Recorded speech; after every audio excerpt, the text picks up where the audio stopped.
parle plus fort. Facebookers, Devant ta caméra. Facebookeuses, citoyens, citoyennes, étrangers, étrangères. Là, l'heure, elle est vraiment grave. Regardez, je suis à Sens.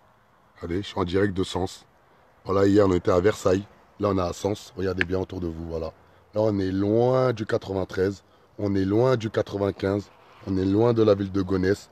Et là, on va parler du maire de Gonesse. Le maire de Gonesse qui s'appelle M. Blasi, que tout le monde connaît. Que tout le monde connaît car ça fait plus de 20 ans qu'il gère sa ville. Tel,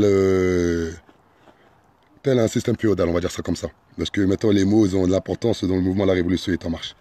Regardez, l'affaire Kabyle. On avait fait une vidéo où j'ai mis le lien sur la description, où on parlait de trafic d'organes, où on parlait d'une maman. Je pense qu'après, je constate qu'au jour d'aujourd'hui, si on respire, on a forcément une maman, quelque part dans le monde. Qu'on n'aime pas, on a une maman. Et bien là, on a un dénommé Thierry Kabyle, le fils de Madame Kabyle, qui se bat depuis plus de 20 ans pour avoir juste la vérité, juste pour honorer la mémoire de sa mère. Donc s'il vous plaît, les 15 personnes qui regardent en direct, partagez un maximum. Ouais, c'est vrai Omarou, désolé Omarou, je pense que je sors un coup de tête. Voilà, Omarou, partagez un maximum, il faut que tout le monde partage, car là je suis avec l'avocat, je suis avec le collaborateur de l'avocat, et je suis avec le fils. Voilà, ils vont prendre la parole, moi je fais juste l'introduction. Voilà, on va faire un truc en direct, c'est la première fois qu'on fait ça. Voilà, on va poser des questions, vous pouvez même réagir, car cette histoire elle est gravissime. Le maire de la ville de Gonesse du 95, qui est même pas à 5 minutes de Aulnay-sous-Bois, est sur le banc des accusés aujourd'hui. On va vous expliquer par A plus B, avec ici une citation directe par rapport à ce dénommé maire, par rapport au fait que... Ils vont mieux l'expliquer que moi. Là, vous avez bien vu ce livre-là, c'est l'avocat qui l'a écrit. L'avocat, le magistrat analyse, maître Dominique Kounkou. Il est là. Bonjour maître. Bonjour à vous, monsieur. Vous allez bien? Oui, tu m'avais dit comme quoi tu voulais faire déjà une petite annonce quand même pour les habitants de Gonesse, avant toute chose. Oui, oui, je salue les habitants de Gonesse, je salue ceux de Sarcelles, ceux de Aulnay, et je pense particulièrement à Gonesse parce que c'est, je peux dire, le dernier lieu où Madame Kabyle, Eliane, a rendu son âme. Et je crois qu'à travers vous, c'est aussi une manière de lui rendre hommage. Je voudrais aussi dire à ces populations qui sont à Gonesse, Sarcelles et Aulnay. Ouais, la banlieue, la Voilà. majorité silencieuse, la population Voilà. qu'on vit des injustices au quotidien, parce que c'est de ça on parle, J'ai d'injustice. bien envie de leur demander de cesser d'être dans la majorité silencieuse. Parce que c'est à la fois ce livre sonne le glas d'un système d'injustice. Parce qu'il y a une injustice qui va trop loin, qui va jusqu'à la mort des personnes, qui va jusqu'à la disparition des preuves, qui va jusqu'à créer, tout à l'heure on en parlera, 2 ou 3 actes de décès pour une même personne, en l'occurrence Madame Kabyle. Et tout cela, je crois que doit apprendre à ces populations à revendiquer la vérité. Et je suis sûr que parmi les personnes qui vont écouter vont regarder cette vidéo, il y a certainement des personnes qui ont perdu père, mère, enfant, en se posant beaucoup de questions, mais qui n'osent pas franchir le seuil d'un tribunal, simplement en se disant ce n'est pas pour moi. Et peut-être que je leur lance un appel, que nous sommes prêts à recevoir beaucoup de ces inquiétudes, même si ce ne sont que des inquiétudes, pour qu'on puisse les vérifier, pour qu'on aille plus loin, pour que l'homme soit respecté, même en banlieue. Merci beaucoup, maître. Voilà, il y a le fils, Thierry Kabyle. Un petit coucou, Thierry Kabyle. Bonjour à tout le monde, bonjour à tous pour en tout cas le soutien que vous apportez dans ce combat qui dure depuis plus de 18 ans, pour être précis, bientôt 18 ans. Et donc je me bats pour la vérité, pour ma maman qui a été lâchement assassinée dans cet hôpital, pour lui voler ses organes. Ils ont été jusqu'à, et donc c'est la raison pour laquelle on nomme M. Blasi, qui est donc responsable de sa mairie, et qui a donc été jusqu'à faire 3 actes d'état civil, 3 actes de décès pour une seule personne. Tu peux nous les faire montrer, les actes de décès? Les 3 actes, oui, ils sont là, donc je les ai... ils sont un petit peu plus loin. S'il vous plaît, partagez un maximum les 26 personnes. Un partage, c'est gratuit. Voilà, c'est très rare que j'insiste sur les partages. Voilà, là, j'ai fait exactement 2 heures de trajet en voiture. En sachant qu'hier, j'ai passé une dure journée. Une journée très difficile par rapport au jugement qu'on a eu face à la mairie d'Aulnay-sous-Bois. Et voilà, par juste responsabilité civique, par juste acte citoyen, voilà, ben, je suis venu jusqu'à Sens. Car à un moment donné, ce qui est arrivé à la maman de Thierry, ça aurait pu arriver à ma maman, ça aurait pu arriver à votre maman. Et à un moment donné, même si ça vous arrive à vous, si vous êtes une maman, eh bien, j'espère que votre enfant se battra pendant 18 ans afin d'avoir juste la vérité. Car à un moment donné, si on n'est pas solidaire entre nous, nous la majorité silencieuse, nous la population la plus défavorisée, là je ne parle pas en moyens financiers, mais plus en moyens de faire valoir nos droits, eh bien, on ne pourra jamais avancer. Là aujourd'hui, à ma droite, il y a un avocat, à gauche, il y a son collaborateur, en face de moi, il y a un enfant qui demande juste à avoir la vérité pour sa maman. Voilà, donc là, ici, on peut voir donc le premier acte d'état civil, donc 90, au nom de ma maman, Guérédra, c'était son nom de jeune fille. Viens à côté de moi, comme ça, ils vont bien voir, parce que quand même, là, il y a 30 personnes en direct. Oui. S'il vous plaît, partagez un maximum. S'il vous plaît, partagez un maximum. Regardez, là, on est avec l'avocat, voilà, maître Dominique Konkou, qui a écrit un livre par rapport à cette histoire-là. Voilà, cette histoire-là, ce n'est pas du pipi de chat. Voilà, là, clairement, il met bien comme quoi... L'hôpital de Gonesse, ici. Voilà, un hôpital public, celui de Gonesse, en banlieue de Paris, a assassiné une patiente venue, etc., etc., etc. Et là, l'avocat, il est là. Et là, regardez, sa tête, elle est là. Donc voilà, on s'est déplacé du mouvement La Révolution est en marche pour ramener la vérité, voilà, sur des injustices. Voilà, on pleure nos frères quand ils seront tués par la police nationale ou nos sœurs. On pleure lorsqu'il y a des injustices. Et bien là, il y a une affaire qui va éclater au grand jour, qui va permettre d'avoir la vérité sur une injustice d'État et qui va faire en sorte que ça va élever le débat public par rapport au monde judiciaire qui est flou. Tout simplement, que beaucoup de personnes ne connaissent pas. Car le code pénal, il est plus gros que tous les livres religieux réunis, je crois. C'est incroyable. Voilà, donc là, nous avons l'acte 90 de ma maman. Regardez bien. C'est l'acte qui nous a servi à faire toutes les démarches administratives. Attends, juste, je vais parler. Cette attaque, c'est le numéro 90 qui a été fait exactement le 22 février 2001. Regardez bien les 40 personnes qui regardent en direct. S'il vous plaît, partagez un maximum. Car là, c'est de la folie. C'est un acte officiel. Voilà, vous voyez bien. Mairie de Gonesse et tout, etc. Monsieur Blasi, là on parle de Monsieur Blasi. Numéro 90, l'acte il a été fait exactement le 22 février 2001. Maintenant, monsieur. Et là, regarde, non, là, regarde, parce que la suite. Attends, lui, il va nous expliquer comment ce n'est pas possible. L'autre acte que je vais faire montrer, qui date de 2014. D'accord. Oui, bonsoir, Adama, bonsoir. Je ris dans l'instant parce que, oui, à un certain moment, il y a de quoi rire parce que nous sommes en train de prendre un certain nombre d'énergumènes qui utilisent les institutions de la République de manière que je suis obligé de qualifier de criminelle. Nous sommes en train de prendre un certain nombre d'énergumènes, la main dans le pot de confiture, sachant que le pot de confiture, c'est pas de la confiture, mais c'est du sang.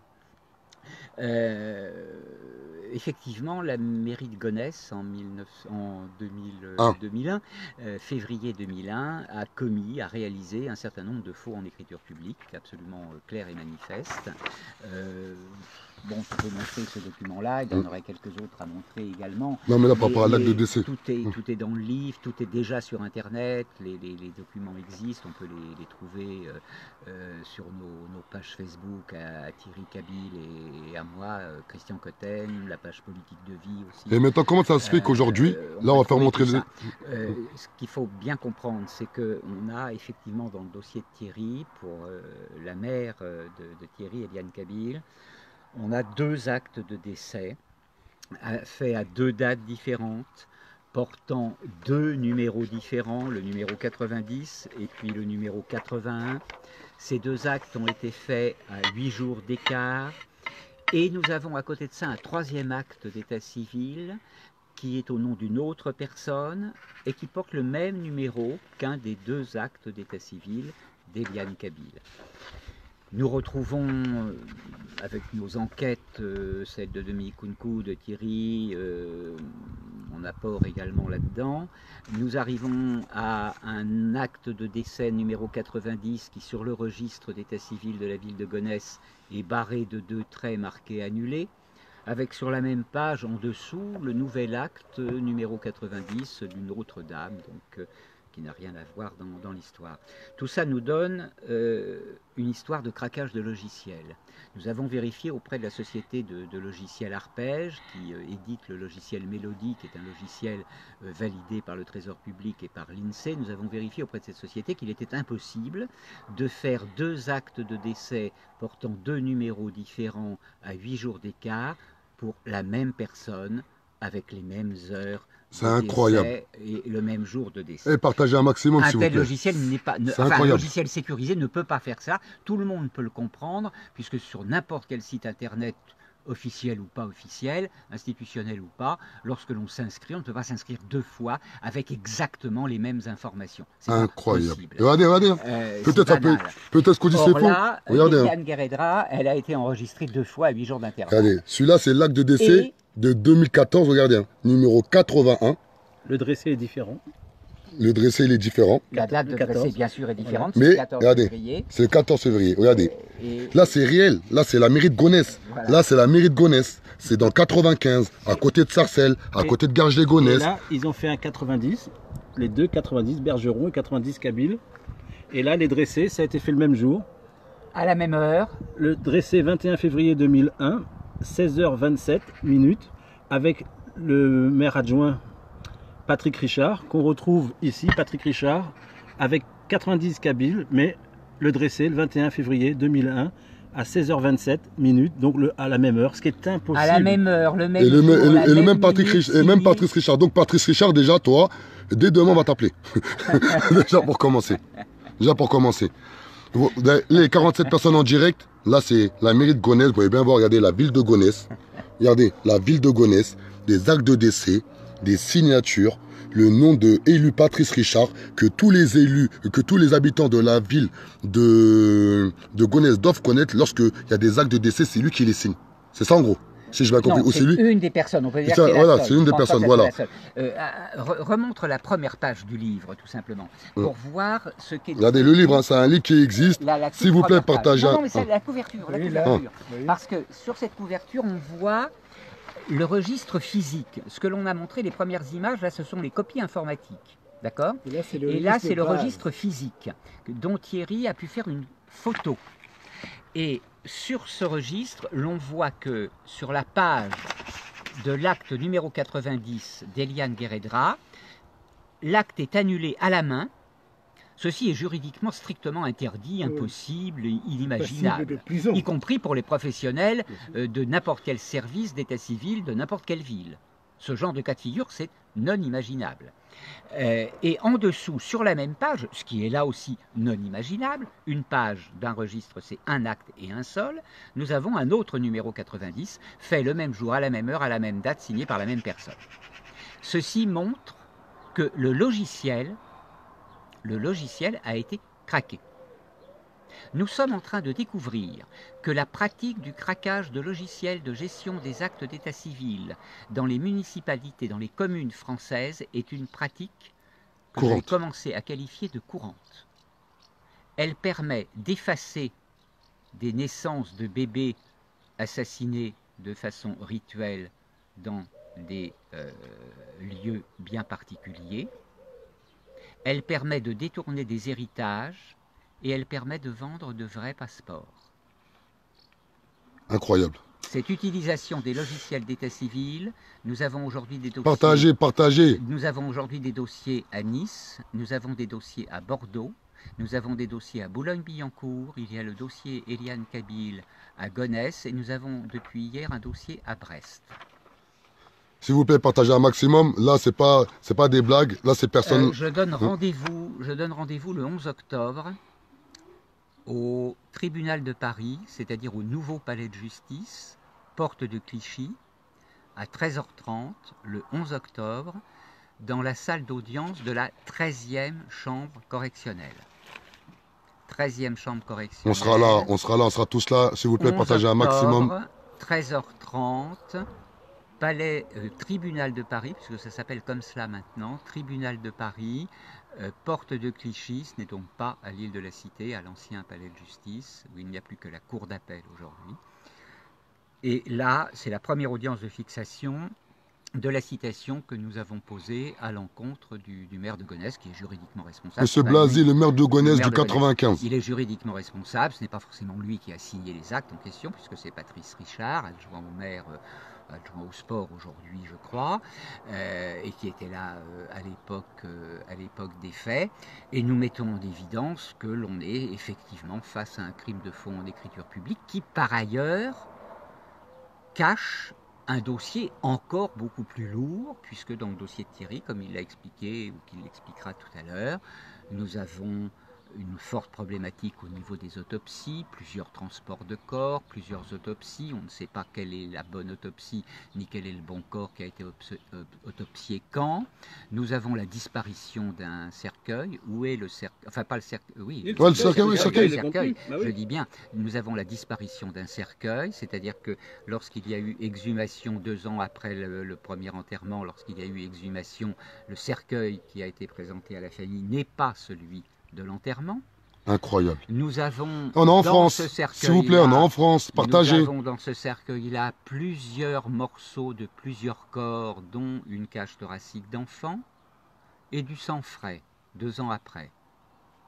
Toute chose rigoureusement impossible dans des conditions normales d'un enterrement et de décomposition du corps. Nous avons une condamnation de Thierry Cabil à 15 000 € d'amende par le tribunal de Pontoise au motif qu'il a osé demander l'ADN de sa maman, du test ADN de sa mère. Incroyable. Nous avons une agression de Thierry Cabil à l'issue d'une réunion publique par un sénateur-maire du département, un certain Alain Richard. Le pote à Monsieur Blasi. Qui a fait un courrier déjà pour soutenir son ami Blasi, qui est là. Et donc il explique bien que c'est un bon ami à lui. Et je suis étonné qu'une personnalité aussi importante que lui, au vu des dénonciations que nous avons faites qui sont relativement graves, vienne non seulement se vanter que c'est son ami, et vienne le soutenir dans une épreuve aussi difficile. Parce que là, c'est une épreuve difficile qu'il va devoir passer. Parce qu'il va falloir qu'il justifie ces 3 actes de décès et qu'il explique de quelle façon il a pu les réaliser. Et au lieu de mener une enquête, au lieu de voir la vérité, en tout cas, sur ces 3 actes, comment cela a-t-il été possible?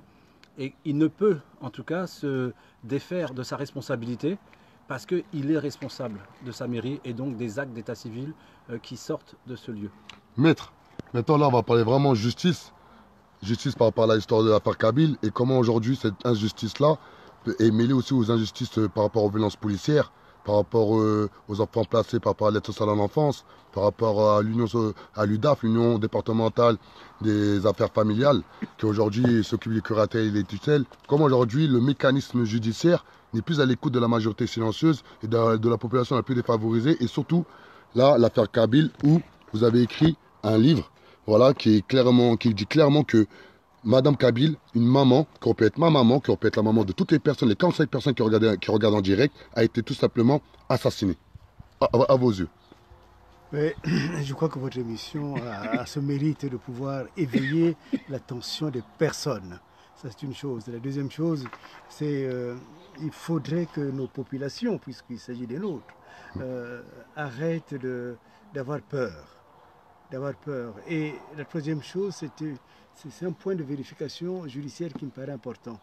Vous verrez que la plupart des personnes qui ont engagé des procédures, souvent, ces personnes vont tout de suite au pénal. Et quand ils arrivent au pénal, il y a toujours une sorte de goulet d'étranglement. C'est-à-dire que les affaires n'aboutissent jamais. Où il y a des classements sans suite, où il y a des non-lieux. Enfin, en tout cas, il y a des raisons qui peuvent être justifiées, mais qui en réalité n'abordent jamais le fond de l'affaire. Et le cas de Kabylie, c'était un cas qui est très intéressant parce que lorsque l'affaire nous est arrivée au cabinet, je dirais, et M. Kabylie en est témoin, l'affaire était totalement clôturée au niveau jusqu'à la Cour de cassation.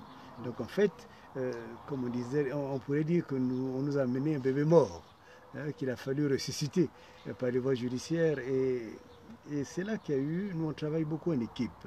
Notre cabinet est un cabinet... il y a l'avocat, sans doute, mais l'avocat parle et discute avec toutes les personnes qui sont autour, parce que le travail du cabinet, c'est un travail conjoint. Nous travaillons aussi, on ne travaille pas comme beaucoup de confrères. Ce n'est pas une critique, mais c'est une réalité que je dénonce depuis longtemps. Oh, vous travaillez avec des convictions. Que j'ai aussi dénoncé dans le livre. La plupart de mes collègues travaillent, on appelle ça, un peu en cabinet. C'est-à-dire que vous amenez votre dossier, vous disparaissez de l'affaire jusqu'à ce que vous arrivez au tribunal. En fait, vous ne savez même pas comment l'affaire a fonctionné. Nous travaillons de manière très consciensuelle.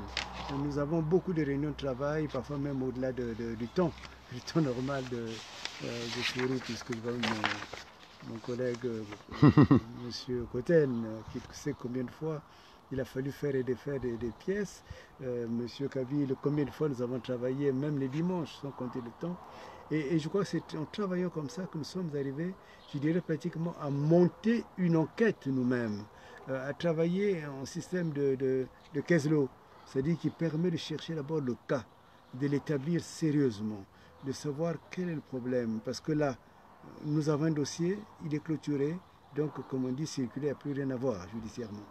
Mais en travaillant, nous nous sommes rendus compte qu'au fond, il y avait une responsabilité importante à saisir. Le premier point, c'est que l'hôpital de Gonesse est un hôpital public. Les hôpitaux publics appartiennent à l'État. C'est l'État qui, in fine, est responsable. Et deuxièmement, Madame Kabil est une Française, et même si elle ne l'était pas, l'État français a une obligation de pouvoir la protéger. Et lorsque nous avons travaillé, j'avais demandé à M. Kabil trois points rapidement. Le premier point, c'était de dire, allez-y à Gonesse, allez chercher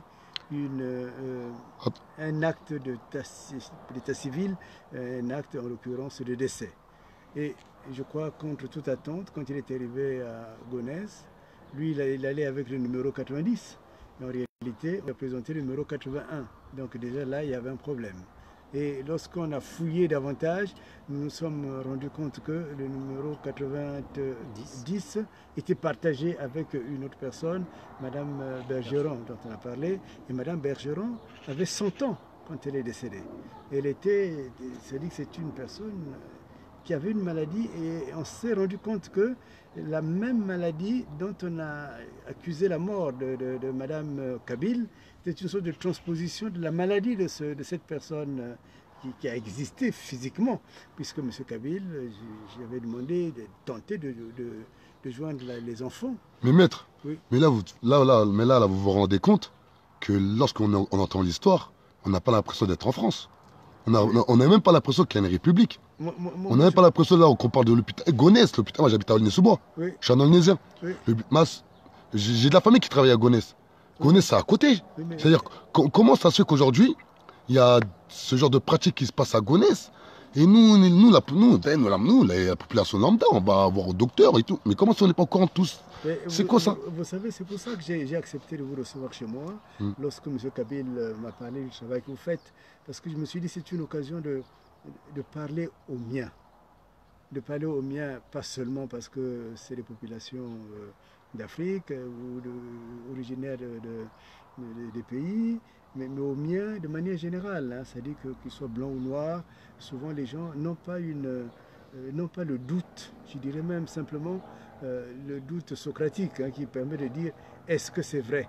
Même quand on leur donne une prescription, ils ne lisent parfois même pas les médicaments. Est-ce que je dois prendre ces médicaments? Il est arrivé des cas où des personnes ont évité la mort, simplement en prenant le temps de lire avant de pouvoir prendre le médicament. Et donc, dans le cas d'espèce, il n'y a pas d'illusion à se faire parce que c'est en France. Il n'y a pas d'illusion à se faire parce que ça se passerait aux États-Unis. Il n'y a pas d'illusion à se faire parce que ça se passerait en Angleterre. Mais simplement, nous sommes confrontés à des systèmes.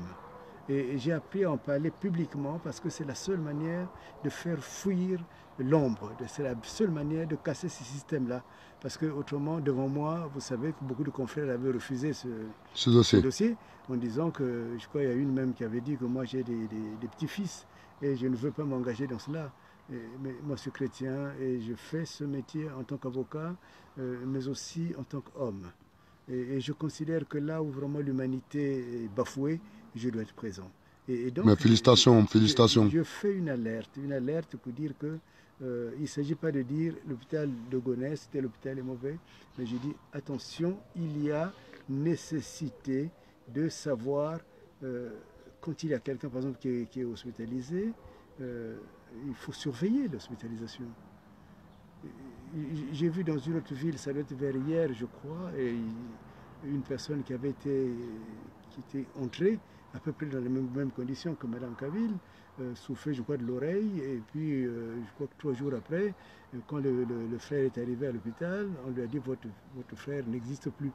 Il dit mais qu'est-ce qui s'est passé? Non, non, il est décédé, ils ont toujours des termes qu'ils trouvent. Mais si cette personne, parce que cette personne disait, de toutes les façons, il est à l'hôpital, il est en bonne main. On n'est jamais en bonne main. Il faut avoir un doute, il faut savoir douter, il faut savoir vérifier les actes, il faut savoir, quand il y a une opération, il faut qu'il y ait des gens présents. Et quand il y a des actes qui sont faits, il faut bien vérifier que ces actes sont justes. Si nous, on n'avait pas vérifié ces actes-là, si on n'avait même pas demandé d'autres actes, on n'aurait pas su, on n'aurait pas découvert le poteau rose. Ben, franchement, le chef, là, maître, il y a 40 personnes qui regardent en direct. Là, il y a des chapeaux, monsieur l'avocat. Merci, monsieur l'avocat. Vous avez même des pouces. Ça nous touche, car à un moment donné, nous, dans nos quartiers, dans nos cités, pour dire ce qu'il y a, on a l'impression d'être abandonnés par la justice. Nous, on a l'impression que la justice, elle n'existe plus. Mais justement, je crois que ce que nous pouvons lancer, et c'est pour cela que toutes ces procédures, nous ne baissons pas les bras. Lorsque monsieur le maire attaque monsieur Cotten, attaque monsieur Kabil, mais en réalité, on appelle cela en droit, c'est l'exception veritatis. On a parlé sur l'omerta qui existait. On a parlé de ces faits. J'ai envie de dire que si ces personnes avaient une honnêteté, ne fût-ce que politique, au moins ils auraient commencé par des excuses. Ils n'ont pas allé attaquer les gens, ils n'ont pas, ainsi de suite. Lorsque M. Kabil demande, c'est ce dont a parlé M. Cotten tout à l'heure, quand il demande simplement qu'on puisse donner le rapport par rapport à ce qui, au prélèvement qui a été fait sur leur maman, qu'est-ce qu'on lui dit? C'est un excès de demande. C'est comme si la justice, tout d'un coup, pouvait se lasser. On ne se lasse jamais devant la justice. Donc, dans le cas d'espèce, c'est de dire que ces populations doivent se considérer comme étant des populations précieuses. À Aulnay, à Gonesse, à Sarcelles, j'ai des parents qui sont là-bas à Sarcelles, et il faudrait qu'on arrive à dire qu'on n'est pas des sous-humains, que votre vie a de la valeur. Et donc, nous, dans notre cabinet, nous accordons beaucoup de sérieux. Tout à l'heure, M. Cotten vous a parlé quand il s'est rendu compte du craquage du système. Dès qu'on en a parlé, on commence à voir affluer beaucoup de témoignages. Et on se rend compte qu'au fond, le faux se construit à ce niveau. Le faux se construit à ce niveau. Et donc, nous sommes là pour pouvoir dire ce faux ne peut pas prospérer. Parce que Mme Kabil, c'est une de trop. Quand on m'a parlé de la salle, la dernière scène que moi j'ai reçue de ce dossier, c'est une femme qui a dû se débattre toute une nuit avec du sang au mur, avec tout ce que vous voulez. Mais moi maître, oui. C'est très rare qu'on voit des personnes qui représentent des institutions parler français, clair, net et précis, avec des mots simples, compréhensibles par tous. Mais est-ce que vous n'avez pas peur d'avoir des réelles pressions par rapport à votre métier, par rapport à vos collègues? Comment ça se passe? Les pressions, j'en ris maintenant. J'en ris parce que peut-être il y a l'âge, j'ai la soixantaine, il y a des moments où les peurs humaines, je crois, disparaissent, il y a des moments où la vérité est préférée à la peur. Et puis il y a peut-être aussi une chose qui me paraît très biblique qui dit que faut-il craindre, les hommes ou Dieu? Quand on a des enfants, parce que souvent j'entends dans ces banlieues, particulièrement pas méchantes, mais disons délaissées, les enfants meurent n'importe comment. Quand on entend, d'ailleurs, pardonnez-moi de citer le cas de l'autre Adama, vous voyez, quand on voit qu'il y a des poursuites policières, ainsi de suite, mais parce que c'est les lieux où la vérité n'est pas dite. Mais quand on va commencer à parler la vérité, quand on va commencer à avoir des avocats qui vont dire, écoutez, faites ce que vous voulez, y compris sur ma carrière, y compris sur tout ce que vous voulez, mais moi je veux que la vérité apparaisse. C'est ce que j'avais dit quand j'avais le dossier Kabil. Eh ben, chef, là, t'as beaucoup de cœurs. Hein. Il n'y a que des cœurs, là. Des cœurs, des pouces. Mais moi aussi, Ah, franchement, les 30 personnes qui auraient été en direct, voilà, ils se mouillent. Voilà, il se mouille, il se lâche. Voilà, il assume qui il est. Voilà, il a écrit un livre, regardez bien. Voilà, il a écrit un livre par rapport à l'affaire Kabyle. Voilà, regardez bien. Voilà, pour montrer que cette affaire-là est sérieuse. C'est pas du pipicha, c'est pas une histoire d'illuminé qui crie au loup où il n'y a rien du tout. Vous avez bien vu? Il y a des documents administratifs, il y a des citations directes, il y a un travail exactement depuis 2014, c'est ça, monsieur? Oh, depuis bien plus longtemps que ça. Depuis 2001. Depuis 2001 pour Thierry. Thierry et moi, nous nous sommes rencontrés en 2009. 2007. Dominique à peu près à la même époque, je crois. Donc depuis 2007, hein. On travaille ensemble, on s'est jamais lâché. On a commencé à travailler là-dessus. Moi, ça fait 10 ans que je travaille sur ce dossier. En étroite interaction avec Thierry et avec Dominique. Et puis, depuis quelque temps, enfin, depuis toujours, d'autres personnes, Christian Bazano, Jacqueline Dubuis. En gros, il y a du monde sur l'histoire, c'est pas une histoire. Maître Philippe Fortabal abattu, qui se joint à nous depuis quelques semaines, quelques mois. Eh bien, le message que toi tu... toute une équipe à travailler sur ce dossier. Je ne cite pas toutes les personnes, il y en a beaucoup d'autres encore qui le connaissent bien et qui travaillent avec nous.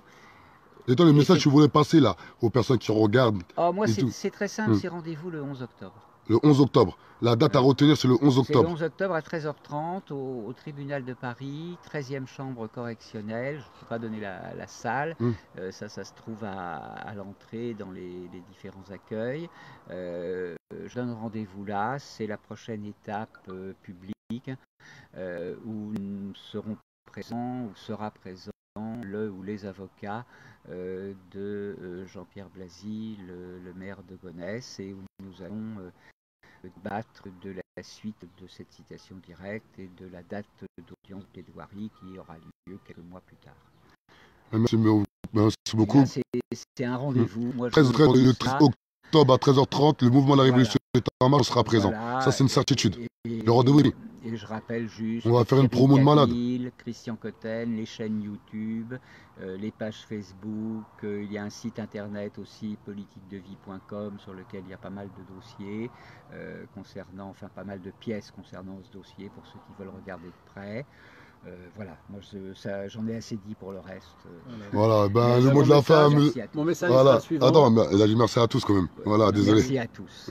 Voilà. T'as beaucoup de cœur, il y a tous les cœurs que t'as. Voilà.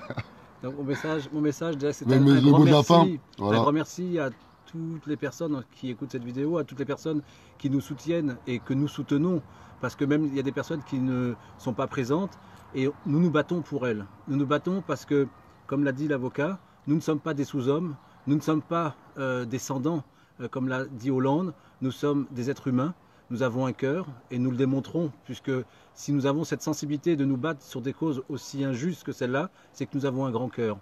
Et j'invite toutes les personnes vraiment à venir donc le 13 octobre, le 11 octobre, et puis en disant partagez un maximum, venez le plus nombreux que vous puissiez le faire, parce que ces personnes qu'on appelle les personnes de l'ombre, ce qu'elles craignent c'est la lumière, et nous sommes cette lumière. Donc venons nombreux et venons éclairer ce tribunal, parce qu'ils ont besoin de notre lumière, ils ont besoin de sortir de cette ombre, parce qu'ils sont en souffrance. Merci beaucoup. Hein. Merci beaucoup. Merci beaucoup, cher maître. Hein. Parce que tu as eu des grands messages de... Voilà, ce que je peux dire, c'est qu'il faut quitter la peur. Parce que la peur enferme des hommes de vérité, des hommes et des femmes qui sont à l'avenir même de la France, les enferment dans des sortes de sous-vies. Et il faut quitter ces zones marécageuses pour exister. Je n'ai pas peur, je vous autorise même à communiquer quand vous le voudrez me coordonner, parce que j'ai trop subi moi-même des pressions par rapport à cela. Et tellement j'en ai subi que je les ai dépassés maintenant. Et je sais que beaucoup d'entre vous, beaucoup même sont dans le malheur. Beaucoup se posent des questions. Beaucoup se disent qu'il s'est bien passé quelque chose.